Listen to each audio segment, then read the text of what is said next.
Hi అందరికీ నమస్కారం. జగన్మోహన్ రెడ్డి గారు నిన్న అనంతపురం జిల్లా పర్యటనకి వెళ్ళినప్పుడు పోలీసుల వ్యవహార శైలి మీద ఆగ్రహం వ్యక్తం చేశారు. ఆయన మాటకొస్తే పోలీసుల్ని మీ బట్టలోడదీస్తా, కబడ్దార్, జాగ్రత్త, రోడ్డు మీద నిలబెడతా, మిమ్మల్ని ఎక్కడున్నా వదలను, సప్త సముద్రాల ఆవల ఉన్న వెతికి పట్టుకొని మరీ వస్తా, ఇలాంటి మాటలు మాట్లాడుతున్నారు. కానీ దురదృష్టం ఏంటంటే పోలీసు అధికారుల సంఘం నుంచి ఆ స్థాయి స్పందన, అంటే దీనికి రివర్స్ కౌంటర్ స్పందన లేకపోవటం అనేది దురదృష్టకరం. మరేంటి, ప్రతిపక్షాల్లో ఉన్నప్పుడు అందరు ఇట్లానే మాట్లాడతారా? గతంలో పవన్ కళ్యాణ్ గారు ప్రతిపక్షాల్లో ఉన్నప్పుడు పోలీసుల పట్ల ఆయన ఏ రకంగా మాట్లాడారు, పోలీసులు ఆయన ఎంత దురుసుగా హ్యాండిల్ చేశారు మనం చూసాం. విశాఖపట్నంలో ఆయన ఎయిర్పోర్ట్లో దిగి కాన్వాయ్లో వెళుతున్నప్పుడు, ఒక ర్యాలీగా వెళుతున్నప్పుడు పవర్ తీసేశారు. పవర్ తీసేస్తే జన సైనికులంతా కూడా తమ మొబైల్ వెలుగులో ఆయన నడిపించారు. ఆ సమయంలో పోలీసు వచ్చి లిటరల్లీ మ్యాన్ హ్యాండిలింగ్ చేశారు. పవన్ కళ్యాణ్ చేయి పట్టుకొని లోపల కూర్చోవాలని చెప్పేసి లిటరల్లీ మ్యాన్ హ్యాండిలింగ్ చేశారు. ఆ సంఘటన తర్వాత కూడా పవన్ కళ్యాణ్ గారు ఎక్కడ కూడా ఎలాంటి అన్పార్లమెంటరీ లాంగ్వేజ్ పోలీసుల పట్ల వ్యవహరించలేదు, ఆ రకంగా మాట్లాడలేదు. ఒకసారి జగన్మోహన్ రెడ్డి గారు ఏమన్నారు, అలాగే పవన్ కళ్యాణ్ గారు ఏమన్నారు, ఏంటి వ్యత్యాసం మనం ఒకసారి చూద్దాం, అంటే వినే ప్రయత్నం చేద్దాం. నేను ఒకటి కంప్లైంట్స్ విల్ బి అదొకటే కాదు, ఎల్లకాలం వీళ్ళ ప్రభుత్వం ఉండదు, గిమిలి అని అంటున్నారు. అధికారం కూడా తొందరగా కూడా పోవచ్చు, లేకపోయినా ఉండేది ఇక 4 ఏళ్ళే. దాని తర్వాత మళ్ళీ మా ప్రభుత్వం వస్తుంది. మీరు చేసిన ఇల్లీగల్ యాక్టివిటీస్ని దగ్గరుండి బయటికి తీస్తాం. ఏదో రిటైర్డ్ అయిపోయి వెళ్ళిపోతారు అనుకుంటున్నారేమో, రిటైర్డ్ అయిపోయినా పిలిపిస్తాం. లేకపోతే తిరుపతిలో ఆయన సుబ్బరాయుడు ఉన్నాడు, చంద్రబాబు నాయుడు తెలంగాణ నుంచి తెచ్చుకున్నాడు డెప్యుటేషన్ మీద. ఆయన ఏదో డెప్యుటేషన్కి మళ్ళీ తెలంగాణ వెళ్ళిపోతాను అనుకుంటున్నాడేమో, తెలంగాణ నుంచి మళ్ళీ పిలిపిస్తాం. సప్త సముద్రాల అవతలున్నా కూడా పిలిపిస్తాం. ప్రతి పోలీస్ ఆఫీసర్కి చెప్తా ఉన్నాం, చూస్తూ ఊరుకోం. చట్టం మీద చట్టం దగ్గర దోషులుగా నిలబెడతాం. చేసినటివన్నీ బయటకు తీస్తాం. ఈ మాదిరిగా ఇల్లీగల్ డిటెన్షన్స్, కోర్టు ఆర్డర్లు. సరే, ఇది 5 నెలల క్రితం ఒక మోస్తరుగా ఆయన మాట్లాడిన మాటలు. 5 నెలల క్రితం. మరి నెల క్రితం ఏమన్నారో చూద్దాం.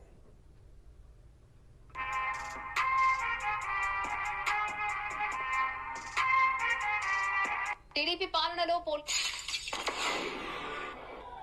ప్రతి పోలీసు వ్యక్తికి కూడా చెప్తా ఉన్నా, మీ టోపీ మీద ఉన్న 3 సింహాలకు, కనిపించే ఆ సింహాలకు సెల్యూట్ కొట్టడం మొదలు పెట్టండి. తెలుగుదేశం పార్టీ నాయకులకు సెల్యూట్ కొట్టడం మొదలుపెట్టి, వీళ్ళు చెప్పినట్టుగా చేయడం మొదలుపెట్టి, అన్యాయాలు చేయడం మొదలు పెడితే మాత్రం ఎల్లకాలం తెలుగుదేశం పార్టీ ప్రభుత్వమే ఉండదు అని చెప్పి ఇవాళ ప్రతి అధికారికి కూడా నేను తెలియజేస్తా ఉన్నా. రేపొద్దున మళ్ళీ మా అధికారం వస్తుంది. వచ్చినప్పుడు అన్యాయం చేసిన వీళ్ళందరినీ, అధికారులందరినీ, అన్యాయం చేసిన ఈ నాయకులందరినీ కూడా బట్టలోడ తీసి నిలబెడతామని చెప్పి కూడా ఈ సందర్భంగా తెలియజేస్తా ఉన్నాం. ఎవడిని వదిలిపెట్టేది ఉండదు. ఇదే వంశీని అరెస్ట్ చేసేటప్పుడు సిఐ అన్నాడట, నేను 1.5 సంవత్సరంలో రిటైర్ అయిపోతాను అని చెప్పి. రిటైర్ అయిపోయినా కూడా, సప్త సముద్రాల అవతల ఉన్నా కూడా మొత్తం అందరినీ కూడా పిలిపిస్తామని చెప్పి కూడా ఈ సందర్భంగా చెప్తా ఉన్నా. ఇది నెల క్రితం. ఇప్పుడు తాజాగా నిన్న ఏం మాట్లాడారు? అదే మాదిరిగా ఇంకొక విషయం కూడా చెప్తా ఉన్నా. అదే విధంగా పరిపాలన సాగదు. చంద్రబాబు నాయుడు గారి త్వరలోనే వస్తుంది. ప్రతి పోలీస్ అధికారికి కూడా చెప్తా ఉన్నా, బట్టలు తీస్తామని చెప్పి ప్రతి పోలీస్ అధికారికి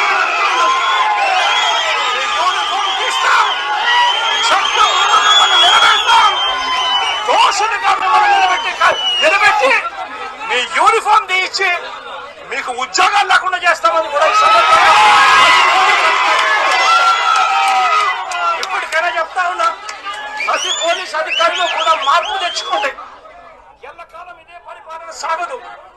మీరు చేసిన ప్రతిదీ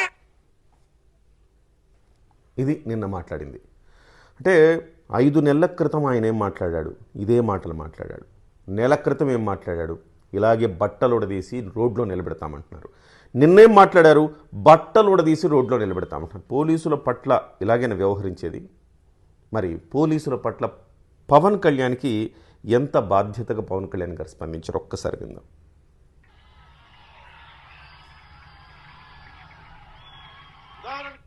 పోయినసారి గొడవ ఎట్లా అయిందో, వైజాగ్ వచ్చినప్పుడు నన్ను ఎట్లా ఆపారో మీ అందరికీ తెలుసు. నేనేం ద్రోహం చేశాను? అదే నమస్కారానికి ప్రతి నమస్కారం చేయడం అనేది మన సంస్కారం కదా. అది అభివాదానికి ప్రతి అభివాదం చేస్తాం. నేను ఎందుకు పోలీస్ శాఖను ఎందుకు తప్పుపట్టినంటే, పోలీస్ శాఖ ఎప్పుడు కూడా సొంత అభిప్రాయం ఉండదు. ఎవరైతే ముఖ్యమంత్రి ఉంటాడో ఆ ముఖ్యమంత్రి తాలూకు ఆలోచనని, ఆ ప్రభుత్వం తాలూకు ఆలోచనని వాళ్ళు క్యారెక్టర్ చేసుకుంటారు. అది వాళ్ళ పాత్ర అయిపోతుంది. వాళ్ళ ఆలోచన, వాళ్ళ ప్రభుత్వం తాలూకు ఆలోచన పోలీస్ అధికారులు వస్తుంది. అందుకే నేను పోలీస్ వ్యవస్థను తప్పుపట్టను. ఒకవేళ పోలీస్ అధికారులు నన్ను అరెస్ట్ చేసినా కానీ నేను ఎందుకు వెళ్ళిపోతానంటే, నేను ఎక్కువ ఎదిరించాను. ఎందుకంటే వాళ్ళు తప్పే ఉంది అనుకుంటాను. గతంలో కూడా బ్రిటిష్ వారు ఉన్నప్పుడు ఆర్మీ అంతా బ్రిటిష్ కంట్రోల్లో ఉండేది. అదే భారతదేశ ప్రభుత్వం మారగానే, అంటే that has become Indian national army అయింది, ఇండియన్ పోలీస్ సర్వీస్ అయింది. అలాగే ఈ రోజున వైసీపీ నాయకులు ప్రభుత్వంతో అండదండలతో ఉన్న పోలీస్ శాఖ కావచ్చు, వాళ్ళకు కూడా మనసు ఉంటుంది, వాళ్ళకు కూడా అవసరాలు ఉంటాయి, వాళ్ళకు కూడా కష్టాలు ఉంటాయి. అందుకని అర్థం చేసుకోవాలి పెద్ద మనసుతో. అందుకని పోలీస్ శాఖ వారికి కూడా ప్రత్యేకించి వాళ్ళు చెప్తారు, టీఏలు ఇవ్వరు. రబీరో పెట్టిన చెప్పి వాళ్ళకు రివిజన్స్ ఇచ్చారు ఆయన, రబీరో, జూలియస్ రబీరో, అవి ఇంప్లిమెంట్ చేయడం ఆయన. అలాగే కూర్చోబెట్టి ఈ రోజుకి పాపం హోమ్ గార్డ్స్ 6,001 మంది. అది చూశారు కదా పోలీసుల పట్ల పవన్ కళ్యాణ్ గారికి ఉన్న బాధ్యత, ప్రేమ ఏ పాటితో. అదే సమయంలో జగన్మోహన్ రెడ్డి గారు ఎలా పోలీసుల్ని థ్రెటన్ చేస్తూ ఉన్నారు, బెదిరిస్తున్నారు. అంటే లిటరల్లీ జగన్మోహన్ రెడ్డి గారు ఒక భయం అయితే జగన్మోహన్ రెడ్డి గారిలో ఉంది. ఎందుకంటే బోలెడు తప్పులు ఆయన ప్రభుత్వం చేసింది. ఇవాళ అనేక కేసులు పెట్టాల్సింది పోలీసులే, అరెస్ట్ చేయాల్సింది పోలీసులే. అరెస్ట్ చేసిన తర్వాత పోలీసులు ఎలా ట్రీట్ చేస్తారు? గతంలో రఘురామకృష్ణరాజు గారిని ఏ రకంగా ట్రీట్ చేశారు? ఈయన సారథ్యంలో ఈయన మరి వీడియో కాల్ చూసి మరి ఆయన ఎంజాయ్ చేశాడట. సో ఆ రకమైన పరిస్థితి ఇవాళ తనకు రిపీట్ కాకూడదు అన్న ఉద్దేశంతో పోలీసుల్ని ముందస్తుగా హెచ్చరిస్తున్నారు. జమిలి వచ్చేస్తుంది, 2 ఏళ్లే ఉంటుంది, 3 ఏళ్లే ఉంటుంది ప్రభుత్వం అని చెప్పేసి ఒక రకంగా భయోత్పాతం, భయకంపితులను చేసి ఒక ప్రయత్నం చేస్తూ ఉన్నారు పోలీసుల్ని. అదే సమయంలో మనం పవన్ కళ్యాణ్ గారు మాట్లాడింది కూడా విన్నాం. ఎంత బాధ్యతగా వ్యవహరించారు ఆయన. పోలీస్ వ్యవస్థ పనితీరు పట్ల ఆయన ఎంత కన్సర్న్ చూపించారు. వాళ్లకు కనీసం టీఏలు డిఏలు లేవు, వాళ్ళకి కరెక్ట్గా వారాంతపు సెలవులు కూడా లేవు, ఎంత కష్టపడుతున్నారన్న బాధ్యతతో ఆయన ప్రతిపక్షంలో ఉన్నప్పుడే మాట్లాడారు. ఆయన్ని విశాఖపట్నంలో ఆయన ఎయిర్పోర్ట్లో దిగగానే గత ప్రభుత్వ హయాంలో ఆయన వస్తుంటే పవర్ తీసేశారు. పవర్ తీసేస్తే జన సైనికులు ఆయన్ని ఈ మొబైల్ వెలుగుల్లో ఆయన్ని నడిపించారు. అదే సమయంలో ఒక పోలీస్ అధికారి, ఒక డిఎస్పీ స్థాయి అధికారి లిటరల్లీ మ్యాన్ హ్యాండ్లింగ్ చేశారు ఆయన్ని. కూర్చో అని చెప్పేసి చేయబట్టుకొని లాగారు. సో అలాంటి స్థితిని ఎదుర్కొన్న పవన్ కళ్యాణ్ గారు ఈవెందో ఆ రకమైన పరిస్థితిని ఎదుర్కొన్నప్పటికి కూడా పవన్ కళ్యాణ్ గారు ఎలా వ్యవహరించారు. అదే సమయంలో ఇప్పటం వెళుతుంటే పోలీసులు ఆపేశారు. ఇప్పటం గ్రామానికి బాధితులను పరామర్శించడానికి వెళ్తుంటే పోలీసులు ఆపేస్తే ఇట్లా చేతులు ఇలా కట్టుకుని పోలీసులను ఎవరు ఏమనద్దు అని చెప్పేసి తన కార్యకర్తలకు ఆయన ఆదేశాలు జారీ చేసి ఇట్లా గాంధీ మార్గంలో నిరసన వ్యక్తం చేశారు. అలాంటి పవన్ కళ్యాణ్ గారు ఎక్కడ బట్టలు ఉడదీసి నడి రోడ్డు మీద నిలబెడతామని లిటరల్లీ బెదిరిస్తున్న జగన్మోహన్ రెడ్డి గారు ఎక్కడ? పోలీస్ అధికారుల సంఘం దీన్ని నిశితంగా పరిశీలించాల్సిన అవసరం ఉంది.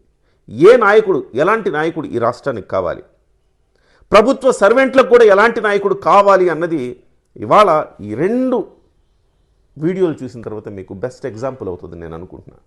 దయచేసి పోలీస్ అధికారుల సంఘం మరొక్కసారి జగన్మోహన్ రెడ్డి గారు ఈ రకంగా స్పందించకూడదంటే దీని మీద ఎవరో ఒకళ్ళు ముందుకొచ్చి మమ్మల్ని బెదిరిస్తున్నారని కనీసం కేసన్నా పెట్టాలి జగన్మోహన్ రెడ్డి గారి మీద.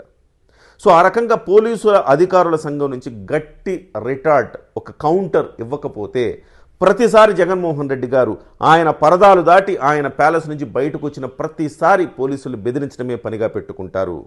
దయచేసి పోలీస్ అధికారుల సంఘం దీన్ని గట్టిగా కౌంటర్ ఇవ్వాల్సిన బాధ్యత పోలీస్ అధికారుల సంఘానికి ఉన్నది. చూద్దాం ఎంతవరకు స్పందిస్తారు పోలీస్ అధికారుల సంఘం, అలాగే జగన్మోహన్ రెడ్డి గారి ఈ వ్యాఖ్యలు ఏ రకమైన పరిణామాలకు దారితీస్తాయో చూద్దాం.